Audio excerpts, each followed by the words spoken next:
Per 1 Februari, Kementerian Keuangan mengubah aturan pemberlakuan pajak pertambahan nilai atau PPN dan pajak penghasilan atau PPH atas penjualan pulsa, kartu perdana, voucher, dan token listrik.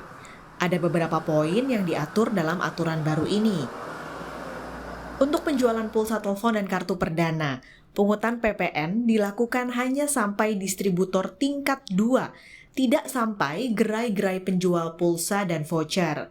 Aturan ini juga menyederhanakan, distributor pulsa bisa menggunakan struk pembayaran sebagai faktur pajak, tak perlu lagi membuat faktur pajak elektronik. Untuk token listrik, PPN dikenakan atas selisih harga penjualan token yang diperoleh agen penjual token, bukan untuk nilai token listrik. Sementara untuk voucher, aturannya sama dengan token listrik. PPN dikenakan atas selisih harga penjualan voucher yang diperoleh agen penjual voucher. Kementerian Keuangan memastikan, ini bukan pajak baru, karena selama ini masyarakat membeli pulsa dan token listrik sudah dikenai pajak. Aturan ini dibuat untuk memberi kepastian hukum dan penyederhanaan pungutan PPN dan PPH.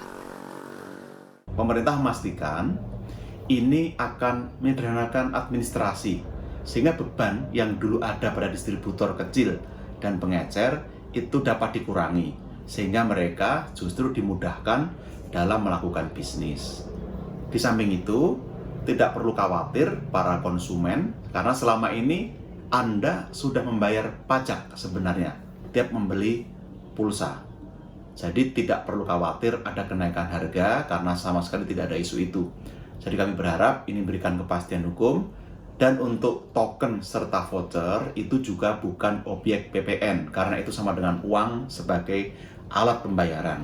Yang ada adalah jasa distribusi atau pemasaran itu merupakan objek PPN dan dikenai PPH karena selama ini justru ada dispute di lapangan karena dianggap penyerahan yang sekaligus dalam nilai token dan vouchernya sekarang hanya diatur jasa saja. Aturan ini pun terlanjur membuat masyarakat bingung. Gerai-gerai penjual pulsa pun merasa dengan aturan baru ini, mereka harus menaikkan harga ke tingkat konsumen. Keberatan kayaknya Mbak, soalnya kan 10% ya. Kemungkinan ya akan jualannya lebih mahal kan jadinya pulsanya. Nanti pembelinya berkurang lagi. Keberatan kayaknya sih. Kenapa? Karena kan sekarang lagi pandemi, jadi kan pemasukan berkurang. Udah gitu kan apa-apa sekarang pakai pulsa, harus online. Jadi harapannya sih diskon lah, jangan ada kemahalan begini, PPN apalagi 10% kan, lebih gede. Sekali lagi, pemerintah memastikan bahwa PMK ini akan membuat gerai penjual kecil tak perlu kerepotan mengurus faktur pajak lagi, karena pengurusan faktur pajak dibebankan ke perusahaan, di mana gerai kecil mengambil pulsa dan voucher untuk mereka jual. YLKI pun meminta kepastian, gerai-gerai penjual tidak akan menaikkan harga di tingkat konsumen dengan alasan perubahan aturan pajak. Sebenarnya kan yang terkena implikasi peraturan ini kan di level distribusi ya, bukan konsumen. Nah, ini yang juga harus pastikan bahwa dengan berlakunya PMK itu tidak ada kenaikan biaya yang akan dibebankan ke konsumen.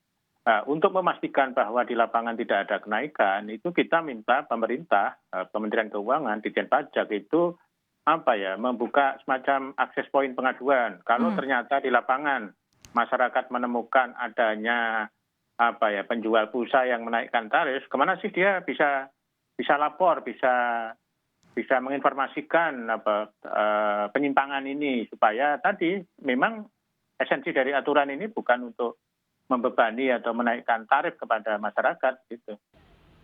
Mengutip harian Kontan, perusahaan telekomunikasi seperti Telkomsel, XL, dan Indosat Ooredoo pun mengaku masih mempelajari aturan ini. Komunikasi kebijakan publik tentu amat penting disampaikan pemerintah agar tak terjadi polemik di sebuah kebijakan. Dan bagi masyarakat juga perlu waspada.